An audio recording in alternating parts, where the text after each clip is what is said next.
This podcast should not be used as a substitute for medical or mental health advice. Individuals are advised to seek independent medical advice, counseling, and/or therapy from a healthcare professional with respect to any medical condition, mental health issue, or health inquiry, including matters discussed on this podcast. This episode discusses abuse, which may be triggering to some people. The views and opinions expressed are solely those of the podcast author or individuals participating in the podcast and do not represent the opinions of Red Table Talk Productions, iHeartRadio, or their employees.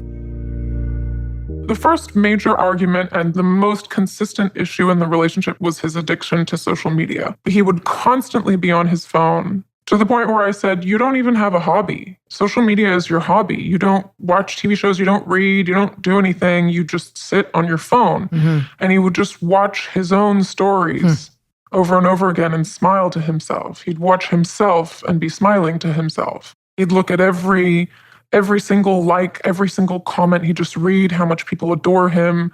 And that was a huge red flag for me. He was in love with his own show. And as the relationship went on and I really got to understand that it is a show, he was so in love with this production that he was putting on. Social media is the playground of the narcissistic person, a mirror that actually talks back. And through likes and comments, is even a mirror that validates you. We are going to hear the story of one woman's love story gone wrong and how social media was a big red flag that she didn't initially register, but ended up being one of many. Her story is the reminder that anything that starts by feeling like a grandiose fairy tale rarely ends well. That you can't dress up obsession as just intense interest or a grown-up crush. It's obsession, and that's never a good thing. That our own narratives can allow us to sculpt red flags into a love story instead of a cautionary tale. I have no doubt that many people will hear parts of their story in hers, and a reminder that all of us, even myself, have been duped in these relationships that feel more like con games than connection. Ultimately, these fairy tales turned fables end up teaching us some really important life lessons. Thank you so much for being with us. I am just so grateful to hear your story, somebody who is as strong and a power in your own right to share your story. Because I think what it does is it really pushes back on the tropes and even this word victim, which I never like to use. And, given your backstory, you are whatever the opposite of a victim is. So, but yet you've gone through one of these relationships. So can you tell us about your relationship with your ex? What drew you in to this relationship? So funnily enough, when I first met him, I despised him. I thought he was so attention-seeking. He was that person in the room that needed everybody in the room to look at them, constant jokes. It just seemed like he was trying so hard. And I remember thinking to myself, there's no way that I would ever be attracted to this guy. But really what it was this nonstop obsession with me. It felt like he came at me at 1,000,000 miles per hour, and there was absolutely nothing I could do. If I took a step back, he'd take 10 steps forward. And he was so funny, so charming.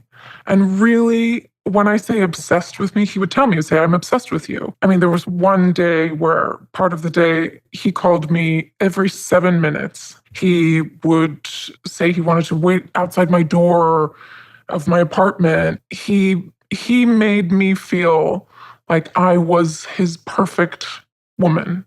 And he had finally met his perfect woman. And he'd been searching all his life, and no girl was ever quite right. But then he found me, and now he's obsessed with me. And I thought, maybe this is what love is. Maybe this is what happens when you meet the one, is that they are obsessed with you and you are all they can see. And it does come at you at 1,000,000 miles per hour. So I just kind of went with it. Where do you think that message came from, that possibly this level of sort of obsessiveness could be love? That comes from a deep desire to be loved, and from childhood trauma and from my own insecurities and my own personal issues and my desire to be loved. And that idea that the obsession, the calls every 7 minutes, I just want to wait outside your door, did any of that ever give you concern? And if so, how did you push that concern out? I know it sounds nuts, but I was never concerned because it was masked in this like super charming humor. Everything was funny and he was kind of making fun of himself of how obsessed he was with me. It was just so entertaining and funny. It was like I was watching a show and I was the star of the show and I felt so special. It's so interesting you say that because when we pull the behavior out, right? Called me every 7 minutes, that behavior by itself without the context, I mean, it literally feels like so many red flags that we can't even see. Like, it's just too much. It's overwhelming, right? Yeah. But I think that what you've pointed out here is so wise that, calling every 7 minutes and the absolute obsession, if it is embedded in this structure, like you said, of almost humor, of charm, when it's in that context, all of a sudden, it doesn't feel as red flaggy. And I think that what's so hard is so many survivors of these relationships afterwards will say, he called me every 7 minutes. How did I not see that? It's almost like one of those like find the shape games. When the shape is embedded in 100 other shapes, it's hard to find. But if it's the only thing on the page, obviously it would pop out. Absolutely. And I think that when we pull out red flags, we tend to pull them out without context. I'm so glad you framed it that way because this obsessive stuff, it almost feels like stalking 101. But in that context, it really feels almost like intense rom-com, kind of crazy love. So I just think that that's a really interesting observation, how that happened. Absolutely. I also think that I had a history of choosing bad partners. I was pursuing guys that would ghost me or treat me badly, or I'd been in relationships where men had cheated. And so to have someone coming at me and obsessed with me, given my past and given the traumas and issues that I have, I looked at that as, wow, finally, maybe this is what it's supposed to be. And maybe I should give this a shot because what I was doing before wasn't really working for me. So maybe I'll let it happen. That too is like, we sort of call this penduluming. And it's how a lot of people sometimes get themselves stuck in a new sort of toxic situation because having had the experiences you had with partners that were almost dismissive or disconnected or unavailable or unfaithful, the offset of this absolute obsession means that that obsessiveness is not only a red flag, it's a comfort because the pendulum has now swung this entire other way, that it's almost feeding and nourishing a need that wasn't met before. And very, very common. And many, many people who have found themselves in these kinds of toxic relationships will say, it was so different than the other relationships and those relationships weren't good that I had to believe that this one might be going in a healthier direction. Yes. And so that balancing act is really challenging. And I'm glad you bring it up that way because I think a lot of people will relate to, I finally met this person who was totally obsessed with me, and this is so different than the person who wouldn't answer my calls or ghost me or cheat on me. Yes. It totally makes sense. And I think that humanizes that constant pattern that people feel like, oh, I'm so silly I didn't see the red flags. And I'll say, nah, I don't know that you're silly. When you think of what it was against and all the other stuff that was happening within. Exactly. It's relative. It's all relative. So he was really funny. What did funny do for you? When you ask generally women, you say, what do you look for in a man? And 90% of the time, she will say, I want someone who makes me laugh. I used to say that, and I thought that that's what I had. I had someone who was making me laugh all the time. And when you're constantly on a high, constantly, everything is just like euphoric when you're laughing all the time. And I'm sure there's like chemistry going on in your brain that makes it so. But in hindsight, that was definitely used because it was taken away when he wanted and it was brought back when he wanted. But in the beginning, it was just pure euphoria, just laughter. And I really thought like, I've always wanted someone that made me laugh. Here we are. That idea of, laughter as love bombing is so, I've never heard someone sort of put it in such a clear way. We know like people look for humor, but in essence, the laughter was a key element of this love bombing experience. Absolutely. Now that I'm out of it, I feel like it was intentionally used to pull me up onto this high. Given that laughter was such a big part of the love bombing, can you talk about the other sort of love bombing elements of the early part of this relationship? In the beginning of the relationship, it was nonstop calls, texts, dates every day or multiple times a day. Didn't want me to leave his sight. He wanted me in the office with him. I slept at his house every night. I was inserted into his life from 0 to 100. It was shopping sprees, buy me anything I want. I felt like Julia Roberts in Pretty Woman. Like, again, it's these things that women dream of. You dream of the laughter and Richard Gere and the restaurants. He lives a life of extreme glitz and glamour. He has luxury cars, eats in the finest restaurants, walk into any store, get whatever you want, I'll pay for it. Again, it was just this constant high.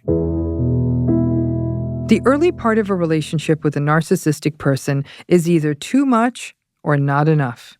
Either it is what she is describing, which is obsessive and exciting and intense, or it can be about waiting by the phone, wondering if they are thinking about you, wondering how soon is too soon to text back, and trying to figure out if they are even interested. And then when they show up, it can be fun and exciting, and then they disappear again. In healthy relationships, the communication, rhythms, and expectations are more clear and less chaotic, even in the beginning. Like everything was so euphoric and high, and we were laughing all the time. It was like a dream come true. You say it's a high. It actually is a high. Like that much, like we can go anywhere we want. We could do whatever we want. You can have anything you want. That's dopamine, dopamine, dopamine. I mean, it's really no different than, I hate to say it, but like doing a line of cocaine. It hits the same brain areas, make no mistake. It's an interesting 1-2 punch because you have the dopamine of this is so fun. I literally feel high. Then you have this oxytocin, which is sort of the huggy hormone. Like you feel surrounded and you feel loved and you're with someone who wants to be with you all the time. When you have those two neurotransmitters and neurohormones working, forget about it. Nobody has a chance, to be frank with you. When you were in these early weeks and months, and it was, let's spend all our time together. That's the key, is let's spend all our time together and doing this really, really fun stuff. What would happen if you wanted a minute to yourself? I don't know, see a friend or go to the gym on your own or whatever it is you wanted to do on your own or just do something you typically would have done before you met him. That did actually happen. And I completely stopped working out. And I remember saying to him, I've been living your life and I'm kind of sick of just living out of a backpack and I don't have my routine anymore. I'd love to get back to that. And he got upset. But it was more of a, no, don't, no, I want to see you. I want to spend time with you. You're perfect. It wasn't an angry upset. It was making me feel bad for wanting to kind of like break this momentum. And why would I want to get off the train? Let's keep going on the train. Did it work? Did you feel bad? I felt bad and I didn't go. Okay. Yeah. As time went on, did you feel like, you put it beautifully, I'm living out of a backpack, I've lost my routine. And when we lose our routines, we kind of lose our true north. We lose the things that kind of keep us oriented and we kind of get caught in this new things. It's like living on vacation, which obviously is not going to work in the long term. He said, please don't leave me. I need to be with you all the time. And he wasn't angry. He was more sad. You felt bad, so you canceled whatever those other plans would be. But you were still living out of a backpack. That wasn't going to be sustainable for a really long time. So how did you figure out that impasse? Did you just keep living out of a backpack and going back and forth between your residence and his? Yeah, I just kept doing it until he said, move in with me. He'd bought an apartment and he said, I'm closing on this date. So we just need to suck it up for a little bit longer and then we're going to live together. And I mean, it all happened so fast. I would say the day I met him, he was saying, I'm obsessed with you. I love you. You're perfect. You're the woman that I've always wanted. 2 weeks later, he said he really loves me. And this is probably 3 or 4 weeks in, he said, we're going to move in together. Ooh, fast. Yeah, very, very fast. I was with this person for 9 or 10 months, and I try to explain to people that 9 or 10 months in the world of a narcissist feels like a lifetime. Well, it's like dog years. Yeah, it's like dog years. Exactly. Right? Because if in 3 weeks you're moving in and it's I love you and all that, in a way, in 3 weeks, you've kind of compressed a year to 2 years. So if you do the math on that, so if 3 weeks equals 2 years and you were together, did you say 9 months? 10 months? So what is that? How many weeks is that? That's like 40 weeks. Let's call it, just to make my numbers even, 39 weeks. And 3 weeks is a year, that's 13 years. Yeah. Right? That's what it felt like. Yeah, I'll bet. And that's what a lot of people will say. But you know what I wonder about is here you're going through this intense experience. You're meeting this person. It's a whirlwind romance. It's almost like a fairy tale. Were you sharing this with your friends? And what were your friends saying to you? My friends were telling me that they were happy that I'm happy, but it's very fast. There were remarks about it's very fast. But the other thing is this person is a public figure. This person has a blue check on next to their name on Instagram. This person must be a legitimate, trusted person, because I hate to say it, but a huge part of it was like the level of trust that social media gave. He was also very open about his life on social media. You could click on his Instagram and see what he was up to at any time of the day. Like, it also gave me a very weird and false sense of trust for this person. Was it as though you felt like you were actually seeing the real person because you were literally seeing what he was up to all the time? Literally, maybe even millions of people were kind of buying into who he was. So yes, it's an interesting form of gaslighting because you were doubting your reality. Like, even if you did experience something like this is too much or I don't feel comfortable, millions of people think this is cool. So I would have to be wrong. How could millions of people be wrong? Exactly. I've never quite articulated it just like that, but it has throughout this process, and even through the process of coming out of this and healing from this, of was I crazy? Was I wrong in my experience? Because there are a lot of people out there that love him. In this situation, the legitimacy of her partner was created by his status and his believability on social media. It, in a sense, legitimized him, and millions of people can't be wrong, right? However, this also happens when a person gets into a relationship with someone who may be legitimized because of their profession: doctor, attorney, professor, corporate executive, to name a few. Jobs where people may believe, but they are in a professional position. And if I have an issue, it must be me because they seem legit. People need to trust their intuition, their gut.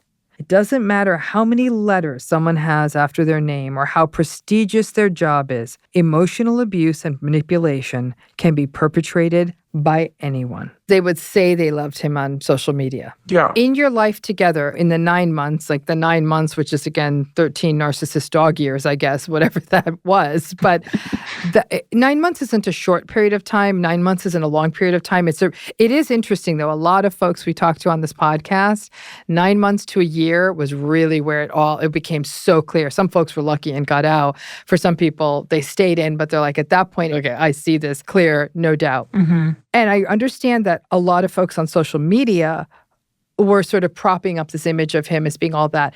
As you look back on the relationship, the 9 months of the relationship, and obviously, we understand why some of those early red flags weren't perceived as such. But as you look back, what were some of the other red flags that jumped out at you that now you're like, oh, absolutely, this was a red flag, and I'm very clear on that? Now that I'm out of it, there's so many. I remember the first time he completely snapped at me. And it was over something so small, whether we were going to check in the luggage or take it on board. And he just completely snapped at me. I sat there in silence for about 30 seconds, and then he went back. And it was immediately back to funny, charming, I'm so sorry I did that. And I remember thinking, wow, there's a whole other side that I hadn't seen. And then it started happening more frequently.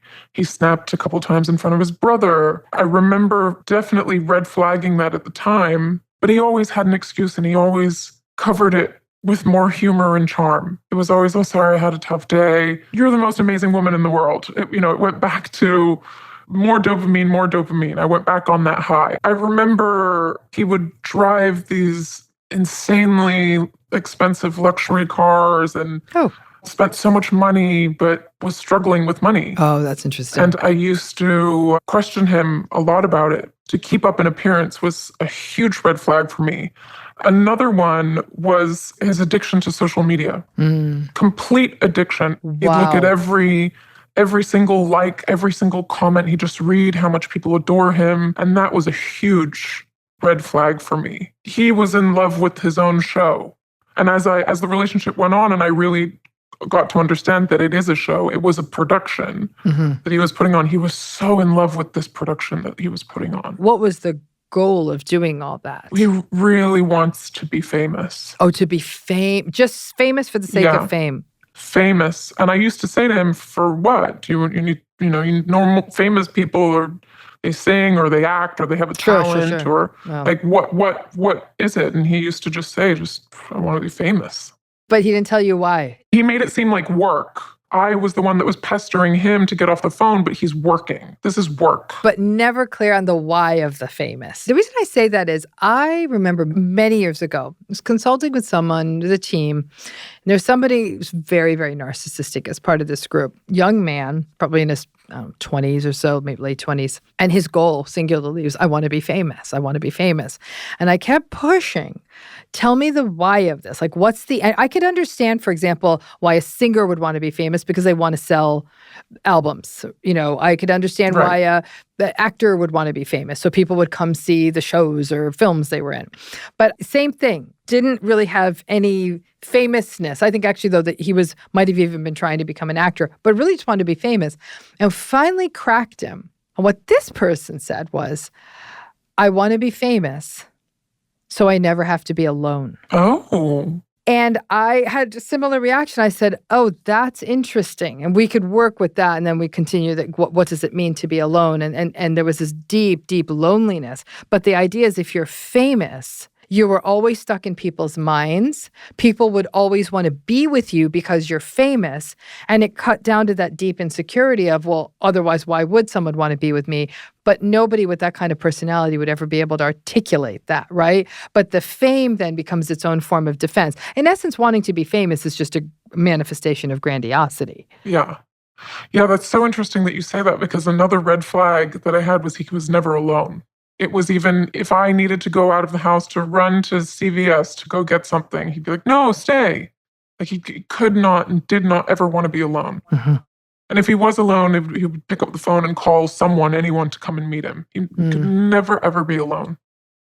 That's so interesting. Yeah, the two go very much together. When you think about it, our depiction of famous people in our cultures, they always have like these groups of people around them, these hangers-on, these helpers, these assistants, these, famous people always seem to be sitting in a group. And I think that's just because that's what we see. Maybe famous people spend time alone. I don't know enough famous people to know that. But I think that there is this idea that to be famous for the sake of being famous is definitely a grandiose defense without it being a means to an end. A person, I want to be famous so everyone will buy my clothes or that kind of thing. It's just, I simply want to be famous. Right. This is really, really fascinating. So that's a lot of red flags. Some of them you describe, like for example, the snapping, then the quietness, and then the going back. That sequence is really, really interesting to me because it's so confusing. If all he had done was snapped and didn't course correct, in a way you'd almost be like, okay, this is just not a nice person. They're ragey, they're snappy. But the snap and the correction is so confusing. And it really drives that cognitive dissonance and that trauma bond of, oh, they didn't mean it. They caught it right away. They know what they're doing because they immediately apologized. That's a really tough one. In some ways, it's almost worse than a person who snaps and then just keeps snapping because that just feels bad. But the snap and the correct, that's tough. Yeah. It makes me feel like he was working on himself, maybe even. Like he knew it was wrong. And it was very much, let's just forget about that. Forget that happened. So I felt almost pressured to, okay, we're having fun. We're laughing. We're on the train. We're on the happy train. Let's come on, get back on. Yep. Yeah, exactly. And he was setting it up that way because if he kept saying ragey and snappy about the luggage or whatever else, your mood would have changed too. And he was very invested in your mood being up. If your mood was up, then it was a mirror of his mood being up. And so it was a really challenging dance. But yeah, and then this idea that you said, I want to change myself to make this work. It's so interesting you went there too, because that's such a trauma bonded pattern. You know, I'm going to change myself and then this will be fine. Is that a pattern you'd had all your life, or is that something that was new to this relationship? I would say that that's a quality that I've had in romantic relationships, yeah. Right. I would say so. Right. And it's one of the hardest things for survivors to work on, because we can't be completely stubborn and rigid and say, I'm not going to change one thing about me.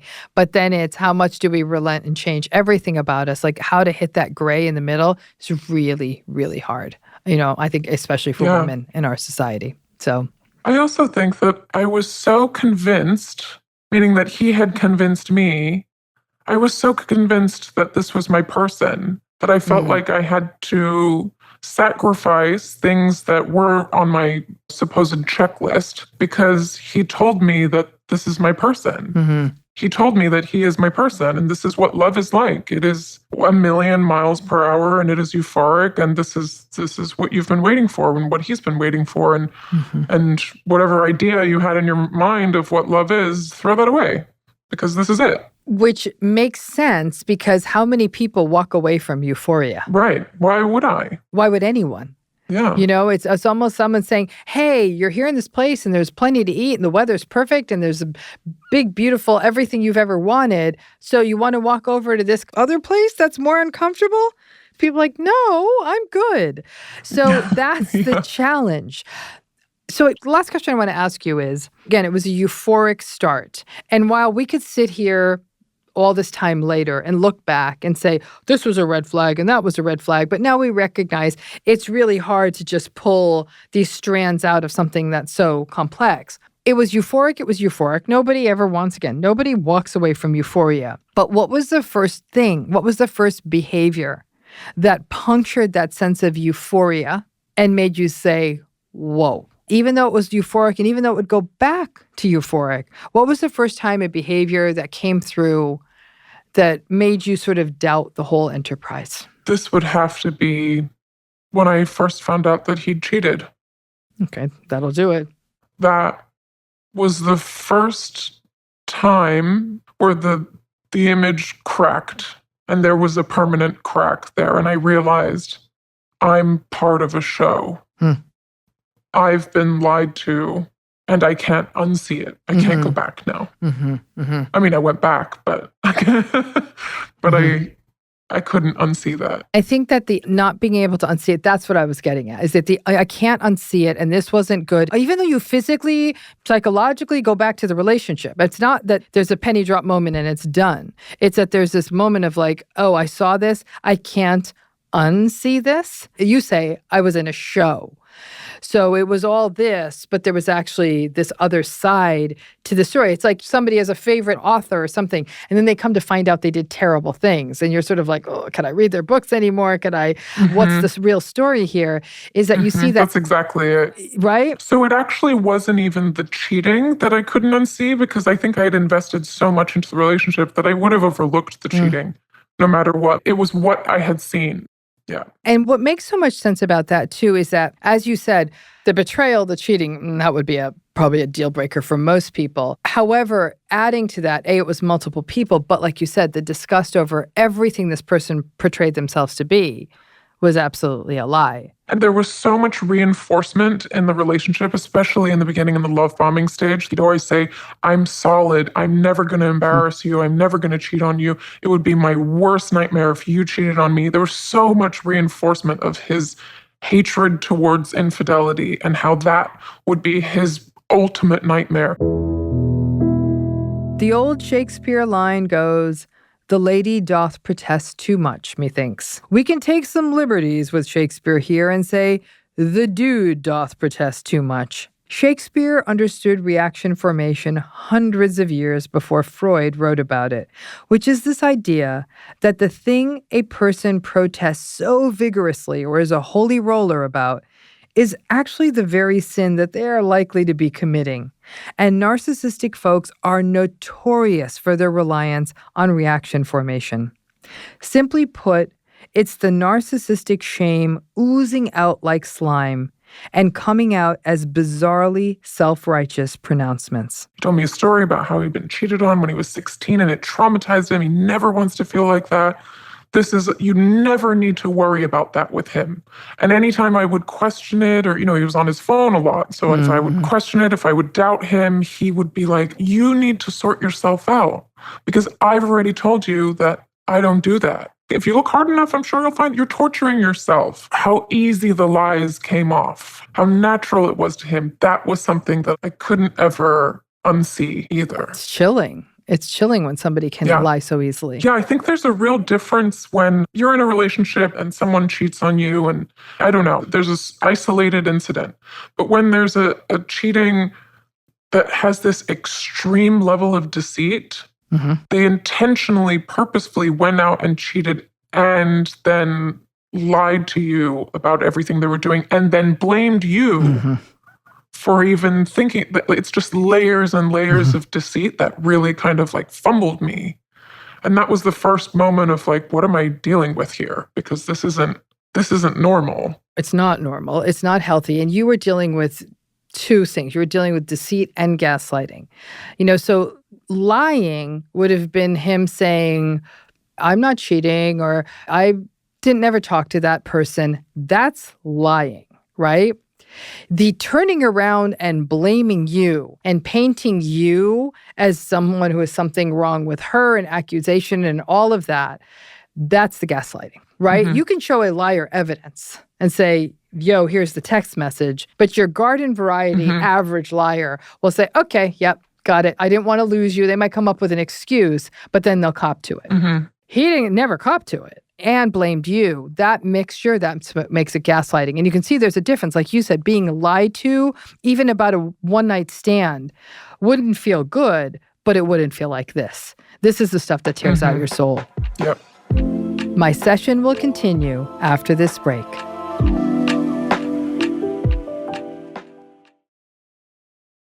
Was there ever a genuine apology, a genuine awareness, a genuine empathy? I mean, now I know that there wasn't because he had no intention of stopping. I hear that, obviously, and that tells you there was zero self-awareness, zero recognition of the harm. But at the time, you confront someone with something like that. I mean, terrible betrayal within a relationship. And not, like you said, not just something mild. I mean, it was intense. Was he ever able to say, I'm sorry, I hurt you, I did do this? Was there, again, that genuine accountability, genuine apology, all of that? Yeah, it seemed like it. He was saying, he's so disgusted with himself. He can't sleep. He can't eat. He couldn't live with himself. He can't believe he'd done this to the woman of his dreams. He's going to do everything he can to fix it and repair it. And I need to come back. I did end up packing a bag and leaving. And I think me leaving made him want me back more. But you see, though, how he's focusing. I'm so disgusted. I, me. I feel so bad. I feel so bad, right? You see what I'm saying? It was all like his disgust, his awfulness. And then I can't believe I've done this to you is very different than identifying your emotions. I hurt you. I betrayed you.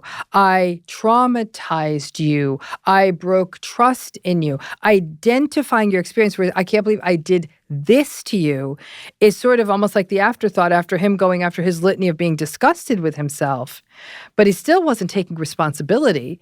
He was just basically doing a sort of a soliloquy about his shame. Yeah. And I remember a huge red flag moment in that cheating confrontation, the first cheating confrontation. I said, how many times has this happened?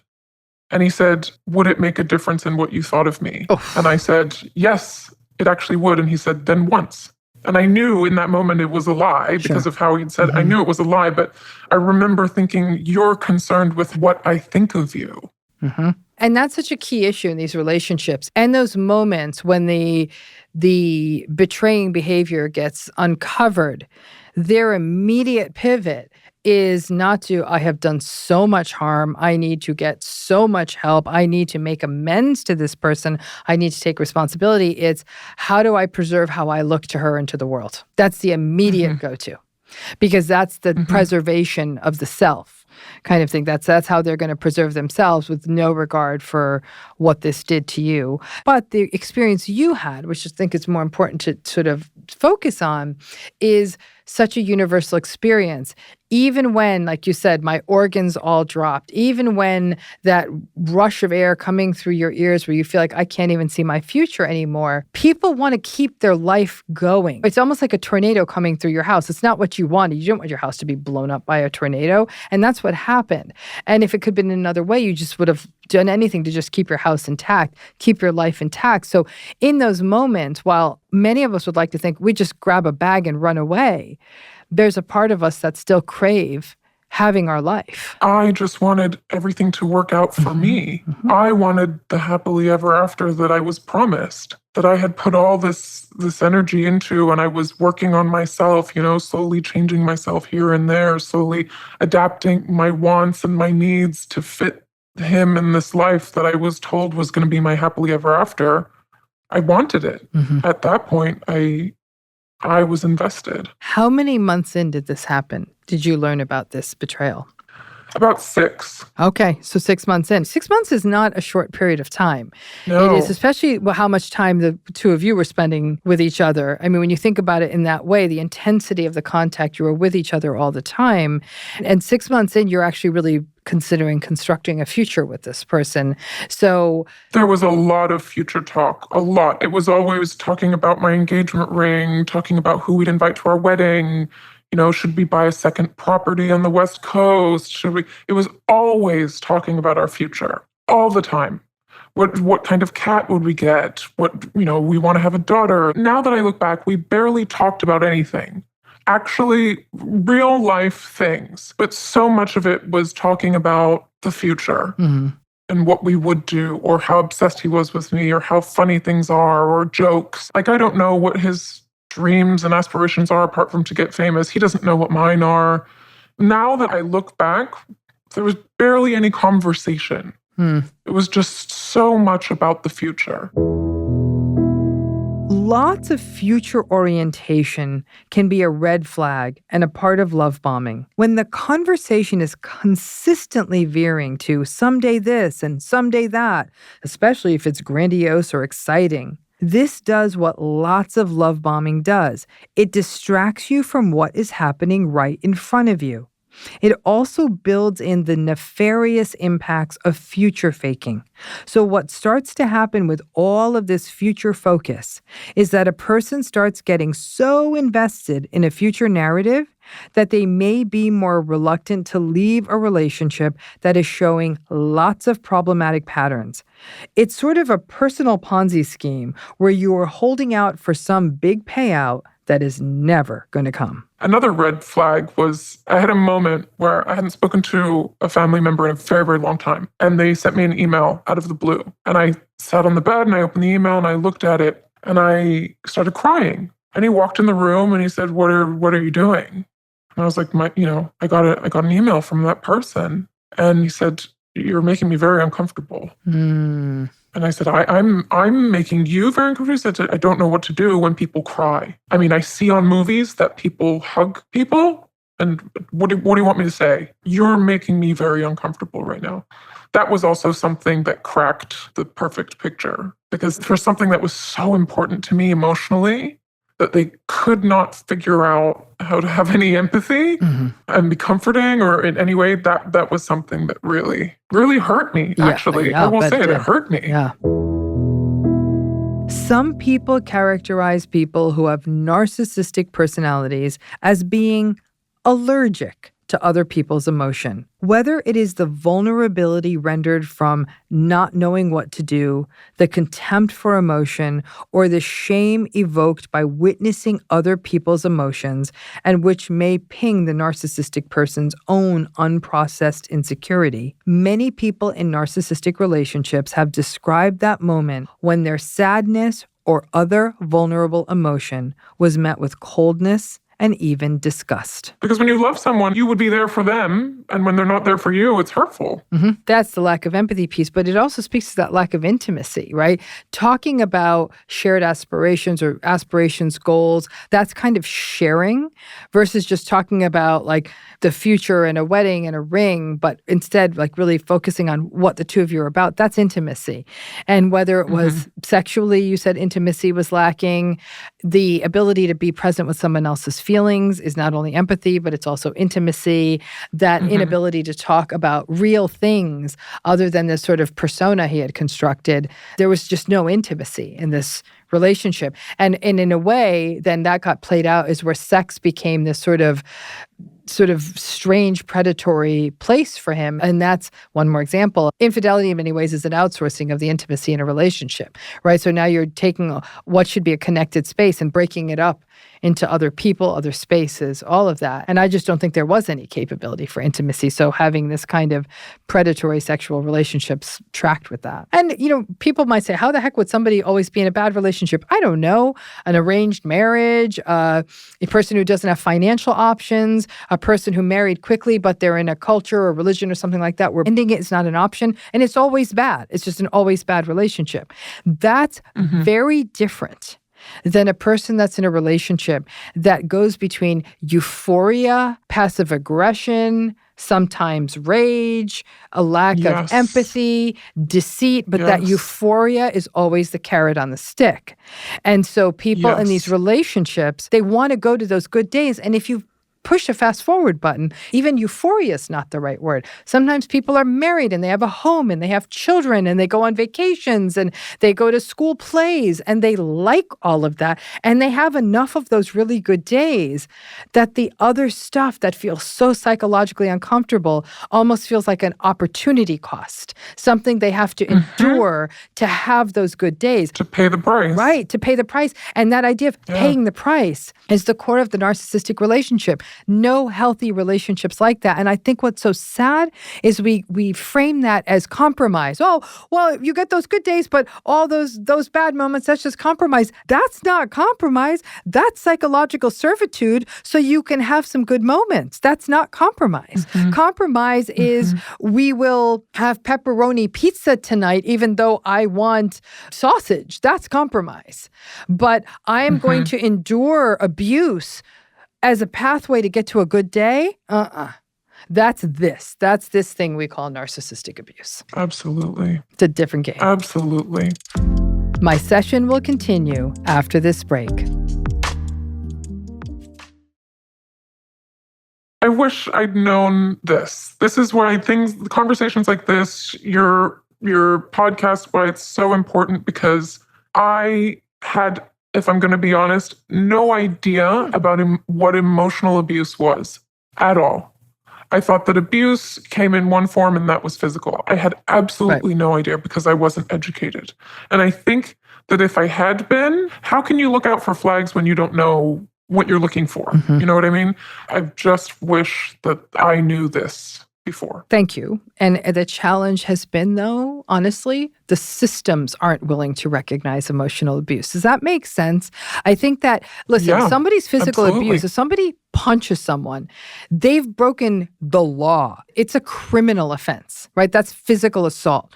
So all the systems can mobilize because a law has been broken. Once we get into the area of emotional abuse that does the same harm to somebody as physical abuse would in a relationship, there are no mechanisms available. And in the absence of those mechanisms, most people, law enforcement, courts, employers, you name it, will say, sometimes things are difficult, or, oh, you know how it is, oil and water. They'll minimize it. I mean, it's a gaslighting of the experience, whereas a person just doesn't understand that what you're describing, I will endure what I need to endure to get to the next good day, is actually abuse. And it's manipulative, and it is cruel, and it does damage to people's mental health. But even to this day, frankly, mental health practitioners still struggle with this. Like, oh, is this just a relationship? They don't even understand what's happening to them. Give them a roadmap. And if they say, oh, okay, I get it, but I like the good days so much, so I'm going to endure the abusive days, then that's a them thing. But we're not giving them a roadmap. We are not teaching them that this is not what it's supposed to be. So you're absolutely right. It is about knowledge getting out there, but it's also a whole world that needs to take responsibility. Movies and TV shows that in some ways glamorize roller coaster relationships. That's got to end too. Absolutely. Absolutely. I've been talking about this a lot recently, that in the mainstream media, there seems to be this almost obsession of the entertainment of these narcissistic characters and these roller coaster relationships and things like that. Nobody's using the word narcissist. Nobody is calling it what it is. And I feel like we're all missing out on this major teachable moment here that we could help people with. But instead, we're using it as entertainment. We're not only using it as entertainment, we're soft pedaling it. You know, he's intense, he's demanding, she's difficult. One of the challenges is, and again, this is going to be my nut to crack, it's my problem, I feel, is that people don't want to use the word narcissism because they don't want to get dinged for diagnosing someone.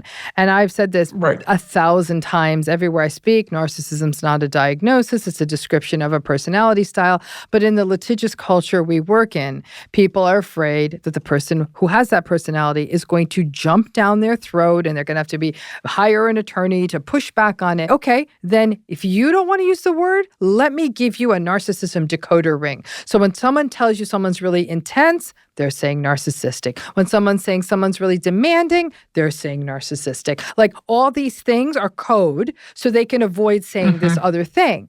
And you're absolutely right. We glamorize it. I think of all the movies out there, the finance guy who swaggers in and does a bunch of cocaine. And we're watching them with almost this sort of sick delight, like, oh, this is entertaining. This is not entertaining, especially when it's a true story. Somebody was harmed by this person. And even the idea of a relationship can go up and down, and that a guy is really charming and charismatic and breaks through the defenses of a really sane, well put together woman and wins her over with his charm and charisma. That is the foundation of so many rom-coms. And I'm like, great. We just glorified love bombing, and we just glorified that whole mess instead of, if this is how somebody's acting like a fool, run away. And when you think about a 17, 18, 19, 21-year-old watching that, and that's the template they're getting at the time they're dating. I'm trying to be the counterweight to all of that. Everyone wants to think they're also the exception. And then added to this mix is people bring their own histories in. So if a person had a parent like this who was negating or ran hot and cold or gave them the silent treatment, that child goes into an adult that's still trying to work through that conflict. And so when somebody rolls up in adulthood, then they repeat those patterns. And so the media is obsessed with narcissism. They don't want to call it what it is. The other day, I must have read 4 news stories, not even like movies, like news stories.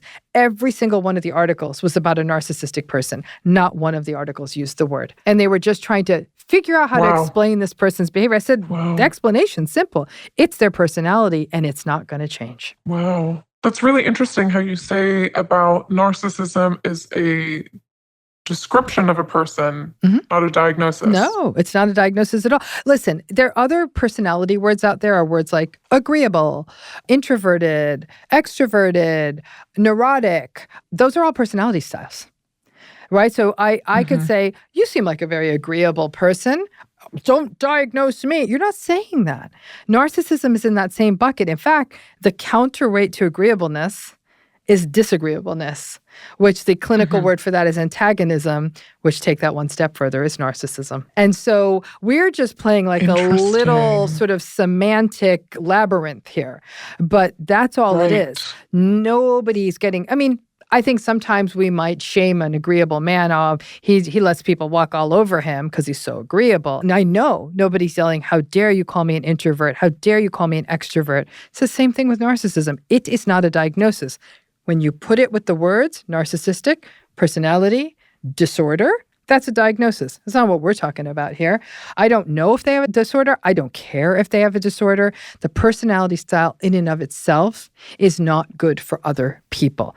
That's a fact. I'm actually a big proponent that they should get rid of the diagnosis altogether. It's doing more harm than good, and those folks aren't getting into therapy anyhow.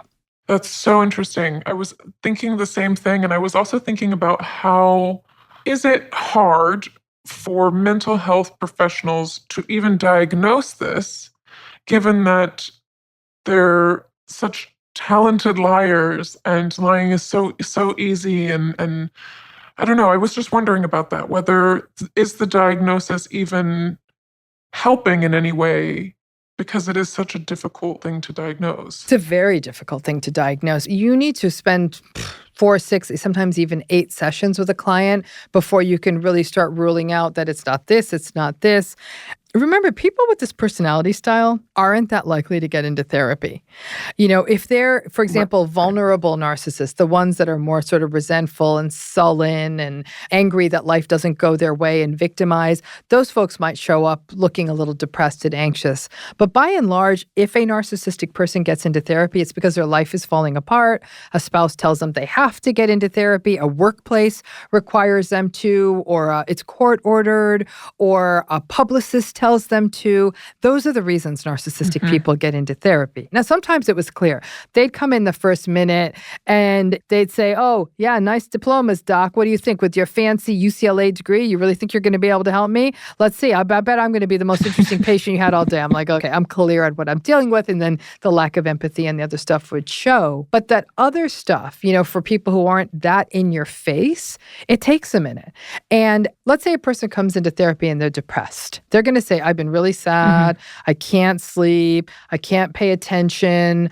I hate my life." Inside of the first 15 minutes, we're going to have a pretty good working model that this person is struggling with depression. Right. If I ask a client, like, "Do you have empathy?" they think they're the most empathic person. They are not going to answer that question accurately. And so we're having to look for the way they tell stories. And so it takes a while to glue all of that together. You see what I'm saying? And so that takes a minute. And I have to say that by the time I'd figured that pattern, some clients, it took me 6 months. Some clients, I figured it out in the first hour. And most people, it would take me 12 sessions before I was confident. But then we have this is more of a technical issue.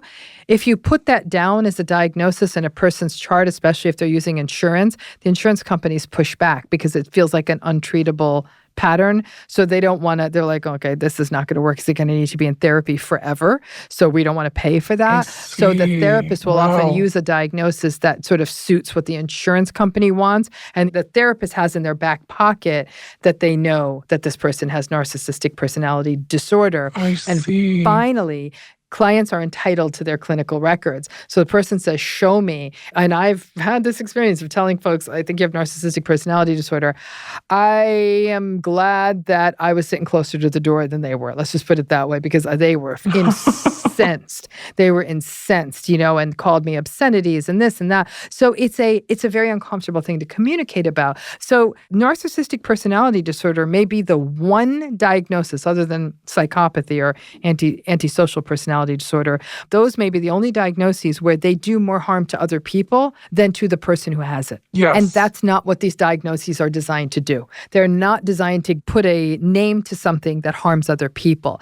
And since the treatment outcomes with these clients are not traditionally good, it takes a very long time, skilled therapists, years in therapy, a real commitment to change. It's a unicorn.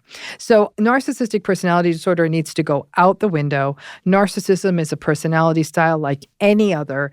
If people say, "Well, I don't like that personality style," I'm like, that's on you. But it's just a personality style. Like I said, it's no different than extroversion or agreeableness or anything like that. So that's the real issue. And that's why nobody's talking about it.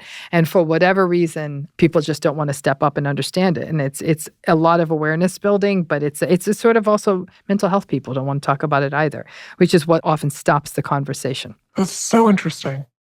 So interesting. Well, thank you for being the one that is talking about it. Talk about personality styles. That officially makes me a masochist because I have to tell you, an agreeable masochist. But it's a tough mountain to climb. But if you had this roadmap, if you had this blueprint to understand this is what this was, you may have very well gotten out earlier. You may have not put yourself in positions that felt so uncomfortable. You may not have tried to change yourself. There's so many other choices you would have made if it was made clear to you that this is what you were dealing with. Absolutely. And so that's it. It's just a blueprint. So you're like, this is what it is. So I didn't know about narcissism at all until I came out of the relationship. And I was talking to somebody and they said, this sounds to me like a narcissist. You read this article, and I can't remember what the article was, but it was a very basic article that kind of had like a checklist. And I felt like the article was written about my relationship. I felt like every single box was checked off the list. And in my experience, it can be very textbook. And if I had known that, and if I had at least known the things to look out for, if I had at least known what love bombing was, for example, then when it was happening to me, I could have at least been referring to that mental checklist. And maybe not, but maybe I would have made some different choices and looked after myself a little bit more and saved myself a lot of trauma. I couldn't agree more. And I think it is hard because what I always say, it's very hard to tell people to walk away from something that initially feels good. That's a tough sell. It's a tough sell. So you then got out. After 9 months, you got out of this relationship. Can I ask you, what was your process of healing like after you got out of the relationship? I was just totally confused. Because he'd begged me to come back after the cheating. Told me that he'd do therapy, he would do absolutely whatever it takes, go to the ends of the earth to have me back because I'm the woman of his dreams. And then out of the blue, one day, he broke up with me. That's interesting. And I was so confused. I was just in this total state of shock and confusion, literally like someone had pulled a carpet from under me. I just didn't know what was happening. And I was just left in this cloud of, okay, so the world as I know it is completely not here anymore.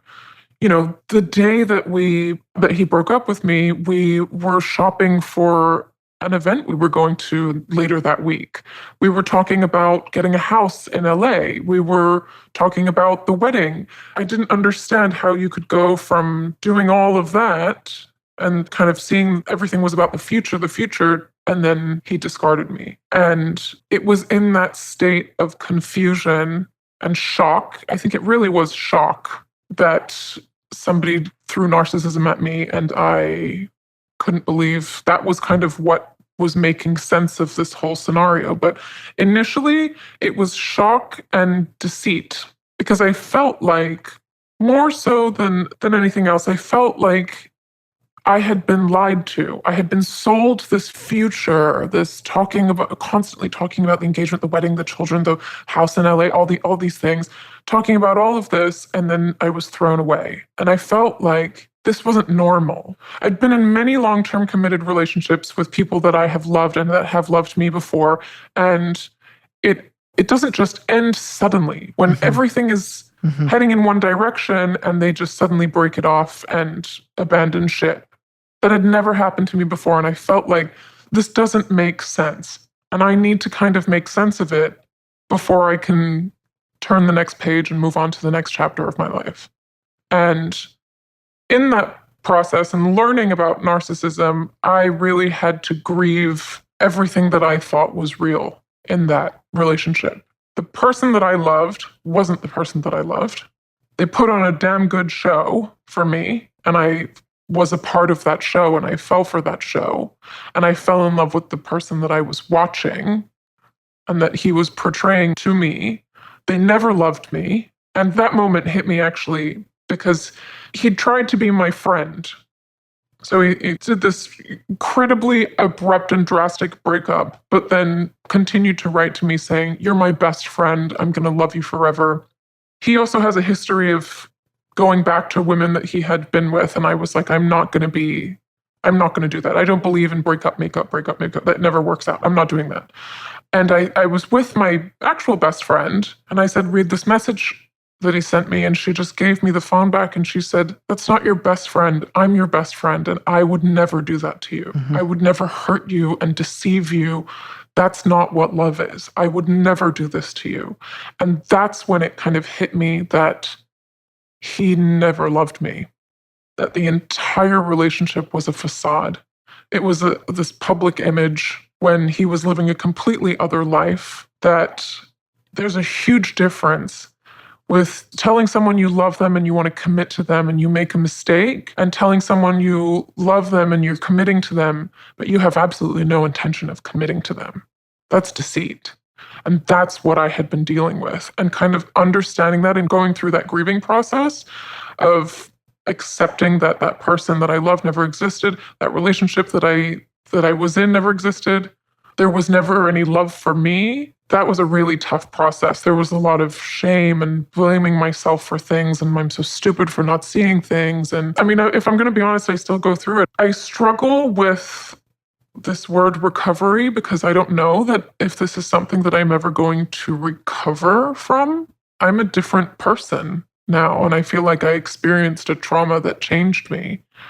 And I think I will carry part of it forever. I'm so glad you said that piece about recovery, because I think that healing, recovery from narcissistic abuse isn't about going back to how you were. You evolve from this and you change. I actually do believe that there's a unique strength that emerges from people. I do think it's a loss of innocence. We'll never view love stories the same way again. Oh, yeah. I think it definitely changes our capacity for trust in many ways. Absolutely. I think most of us who are survivors will say, I don't know that I'm ever going to get to 100% trust again. I think everyone, in the best cases, it'll be somewhere in that 90% plus, but the 100% has been taken away, right? We now forever see the crack in the sculpture. I refuse to see it as a bad thing. I think that in many ways, survivors of these narcissistically abusive relationships have the capacity to become incredibly discerning.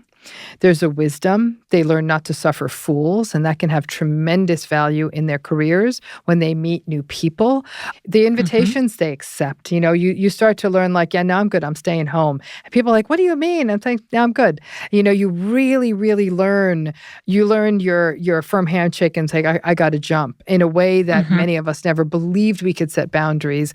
You just learn to not suffer fools in a really unique way. That's so true. So true. Yeah, so that's its own kind of recovery. But I do think, what gets lost is innocence. So I do believe these relationships are coming of age in a way. And what emerges is something quite warrior-like, and I think people break out of a sort of a princess fantasy and move into more of a warrior fantasy, which is something I want for all people and certainly all women, because I think that we forget that we have that strength, and I think strength in women is often pathologized. I think survivors of narcissistic abuse have the real opportunity to say, actually, strength is my forward-facing characteristic now, but it takes a long time to get there. And the things you described, the self-blame, the self-doubt, the ruminating, that's all classical fallout of having been in one of these relationships. Well, now I know that the next girlfriend was already prepped. Interesting. There was an overlap, obviously. And she and I, after her relationship with him ended, she actually reached out to me. And we had the same relationship. We had the same nickname. We had the same sex position. We compared screenshots of text messages, the same emojis during the love bombing, the same shopping sprees, the same jewelry. It was just copy and pasted. And she was already prepped and ready to go. After that crack in the image, I didn't admire him anymore. I was doubting him. The trust was broken. He wasn't Mr. Knight in Shining Armor coming in on a white horse anymore. He was a mediocre guy on a donkey. And I was trying to build him back up, but that image was tainted. And I think that it was easier to get someone new than to rebuild with me. That's what I think. And I think that's all it was. You were also no longer a source of supply. Once your supply gets stale, they want fresh groceries. But the other dynamic I saw happening there was he hoovered you. You said, I'm out, I'm leaving. He hoovered you. He pulled you back in. I'll change, I'll therapy, all this. He future fake, all the things he did. You went back. That gamesmanship and that dominance, that's a part of every narcissistic relationship. In a way, it's like when the spoiled child managed to wangle away the toy from their sibling, not because they want the toy, but because they just wanted to get it away from the sibling. And then they toss it aside. But that dominance move is why once the Hoover works, that's exactly when they get disinterested. It was almost like a game. Can I get her back? I got her back. Okay. And on top of that, he had already set up new supply.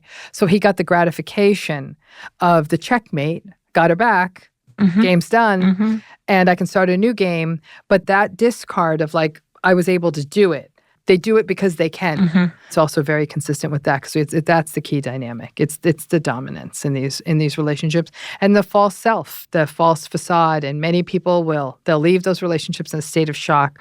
What was I just in? And I tell all survivors, I know you feel you were in a falsehood because it was a fiction on their side, but your feelings were real. And to never write off a section of your life as though it didn't happen. It did happen. You went in with an open heart and an open mind, and you felt real things. But the other person was the one who was wearing a mask. You weren't. Yes. I felt like I'd been scammed. Mm-hmm. Like everything I did on my part, I was a great girlfriend. Everything on my part was real. It was authentic. It was legitimate. It was just the wrong person. Mm-hmm. Mm-hmm. And I had come across a con artist, and that's just really unfortunate. Mm-hmm. I finally got out of a place where I would stop blaming myself and kind of just see it as like an unfortunate thing that happened. Mm-hmm. And it is an unfortunate thing that happened, but like I said, it's also a place someday, as part of the growth and the healing, is that I did learn something about myself in the most painful way. Absolutely. And you're trying to pay it forward. So thank you again. I'm so grateful for your time, for you sharing your story so openly with us. No, thank you. Thank you for even having this show. I think it impacts so many people in all the right ways. So thank you so much. Thank you. Thank you so much. Here are my takeaways from our conversation.